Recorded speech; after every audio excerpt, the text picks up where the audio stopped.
তাওবা কি? তাওবা মানে ফিরে আসা আল্লাহর কাছে। ভুল করেছি, অনুতপ্ত হয়ে আল্লাহর কাছে ফিরে আসবে, এটার নাম তাওবা। To return back to your Lord, আল্লাহর কাছে ফিরে আসবেন। এই ফিরে আসাটাকে আল্লাহ খুব পছন্দ করেন। এখানেই শয়তান আর আমাদের মধ্যে পার্থক্য। শয়তান ভুল করে করছি তো করছে, ওইটার মধ্যেই সে অটল অবিচল, ক্ষমা আর চাইনি। কিন্তু আমরা সকালে ভুল করে দুপুরে মাফ চাই, দুপুরে করে রাতে মাফ চাই, আজকে ভুল করে কালকে মাফ চাই। বিষ্ণু বলেন তোমরা সবাই ভুলকারী, কিন্তু ওয়াখাইরুল খাত্তাঈন আত-তাওয়াবুন, এই ভুলকারীদের মধ্যে শ্রেষ্ঠ যে ভুল করেই তওবা করে।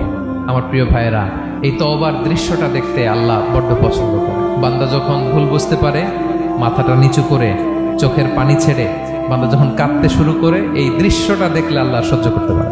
আল্লাহর রহমতের দরিয়ায় জোশ খেলে যায়, বান্দা যা চায় আল্লাহ তাই দিয়ে দেয়। চোখের পানির এত বড় পাওয়ার। এজন্য আমরা ভুল করে যেন অটল না থাকি, আল্লাহর কাছে যেন ক্ষমা চাই, আমরা যেন ফিরে আসি তার দরবার।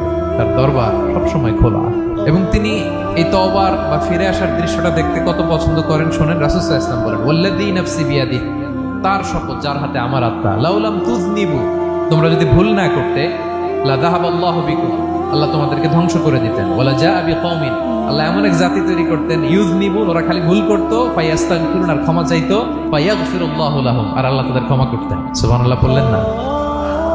গাফিরিদ যামবি ওয়া কাবিলিত তাওব, তিনি পাপ মোচন করার জন্যই তো তিনি আমার রব। তার দয়ার কোনো শেষ নাই, তার মায়ার কোনো শেষ নাই।